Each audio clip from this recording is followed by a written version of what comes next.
In this video, I'm going to go over questions that relate to reference table T. Let's get started. Question 1, we have the two gases in a cylinder, and you're asked about a numerical setup for calculating the volume of the gas in cylinder B at STP. So numerical setups, I probably explained it already, but you're going to go ahead and you're going to plug numbers into the equation and then leave it. You don't even have to put the units if you don't want. There's only one gas law equation, and that's P1 V1 T1 is equal to P2 V2 T2. That's on reference table T. Now, your pressure and volume units, they need to be consistent. Temperature has to be in Kelvin, all right, for this to work. So initially for cylinder B, we were given information up here, and it said each cylinder contains 500 milliliters of gas at 101.3 kilopascals to 98 K. All right, so 101.3 kilopascals, that's pressure. So literally just put things in their parking spaces. 101.3, 500 mils for volume, over 298 Kelvin. And then on the other side, we're at STP and we're looking for volume. Now, kilopascals, we need to be consistent. You go to reference table A, and that's going to have, right, STP. And here it is. Just wanted to show you again, right? We're back to the beginning. We're going from T back to A. We want kilopascals to be consistent. That's the 101.3 again. And now as far as temp, 273 Kelvin. Okay, so there's my 101.3 kilopascals here for pressure. We're solving for volume, that's V, and my new temperature is 273 K. Since it's the same pressure on both sides, could you cancel it and not put it in there at all? Absolutely. It's up to you, but if you leave it, you're going to get it right. All right, all good stuff. That's the numerical setup. On to number 2. So 2, we're dealing with a titration. We got 10 mils of 0.075 molar HCl being neutralized by 30 mils of KOH of unknown concentration. What is the concentration of the KOH solution? And you'll notice that your choices are with capital M, that is molarity. Now, here's a place where students get confused, so let me make sure you understand how to solve this. The word molarity is going to show up twice on reference table T. Shows up here with concentration, and then it shows up in the titration equation. You were already told you're dealing with titration. You were already told that the acid and the base are neutralizing one another. You need this equation. When you use molarity for concentrations, you have to have moles of the solute, which could be the acid or the base or a salt, over liters of solution. You don't have the information to solve for molarity this way. You have to use the titration equation. All right, one other thing to note here, it's just a separate thing. Moles shows up twice. So let me use a different color here. Okay, mole calculations, the number of moles, mass over gram formula mass. Then with molarity, there's also moles per liter.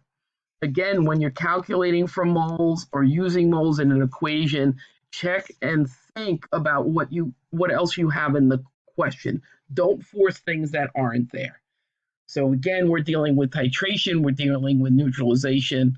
We need MAVA is equal to MBVB for our particular question. Okay, so here we go. HCl is the acid. Well, how do I know it's an acid? It begins with H. Also, there's a list of common acids. Remember, on the reference table, you could look it up. My molarity is 0.075. My volume is 10 mils. On the other side, I have KOH. That's a base. I could look it up. There's common bases, all right? And I want to know the molarity of the KOH, so I'm looking for the molarity of the base, and my volume is 30 mils. All right, so what am I going to do? I'm literally gramming for the calculator right now. And what do I have? I have 0.075 times 10 and I'm going to divide that by 30, and the answer should be 0.025 molar, which is choice 1. All right, we're almost done with our reference table journey. Question 3, again, show a numerical setup for calculating percent by mass of sodium chloride in the rock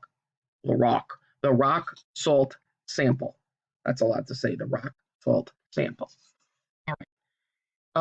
Percent by mass. When I deal with percent by mass, it's always the part over the whole thing times 100. So my percent here, my part is the mass of the sodium chloride, and the whole thing is going to be the mass of the rock, which also has the sodium chloride, of course, times 100. Don't forget the times 100. Okay, so the rock salt sample is 16.4 grams. What I have to do, though, is I have the beaker with the dry NaCl, and I'm going to have to subtract the mass of the beaker. And I can do that here with the 224.2. All right, so first thing I got to do is I got to go ahead and take 240 grams, 240. I'm using the calculator again, and I'm subtracting 224.2 grams for the beaker, and I'm left with 15.8 grams of sodium chloride. So my percent is equal to 15.8 grams of sodium chloride divided by the 16.4 grams of the rock times 100. Don't forget the 100. That's part of the numerical setup. All right, for 4, determine the mass of 25 moles of acetylene, and they gave us the gram formula mass. From reference table T, moles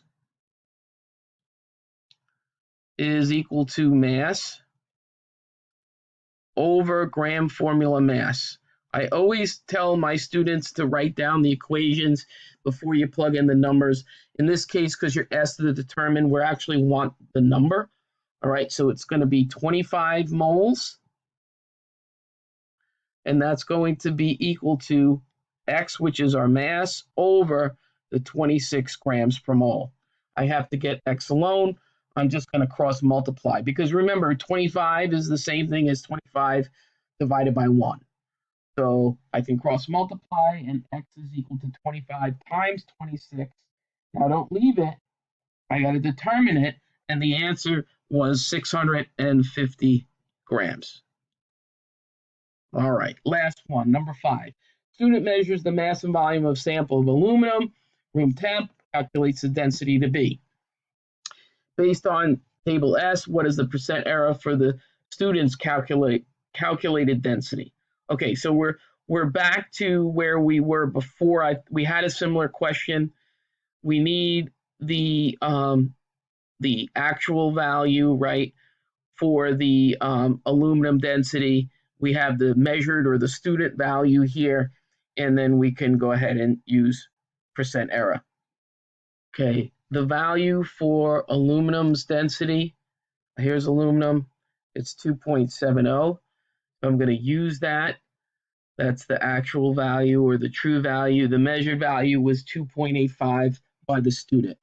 Let's get this done. The measured value, 2.85 minus 2.7 over 2.7 times 100. Put the 1 in there. Let's get the calculator. So 2.85 minus 2.7 is 0.15. I'm going to divide by 2.7, multiply by 100, and our answer is 5.5555. In other words, round it to 5.6%. There it is, the last one. If you made it to the end, good for you. I wish you the best of luck with all of your exams. Just keep working hard. And again, good luck.